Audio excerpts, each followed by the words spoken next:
పడిన తర్వాత తెలంగాణ భాషా దినోత్సవంగా నిర్వహించుకుంటాం. ఈ రోజు నవంబర్ 13 ఆయన వర్ధంతి. ఒక ప్రజావి కవిగా పద్మవిభూషణ్ గారు ఎమ్మెల్సీగా ఉన్నాడు. తెలంగాణ భాషను యాసను బ్రతికించిన మహాకవి.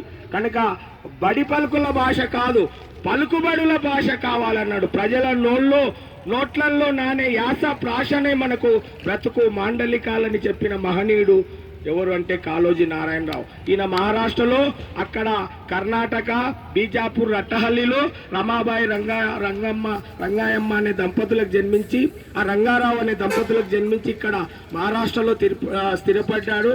మన తెలంగాణ ప్రభుత్వం కూడా మన వైద్య విశ్వవిద్యాలయానికి కాళోజీ హెల్త్ యూనివర్సిటీ అని ఆయన పేరు పెట్టాము.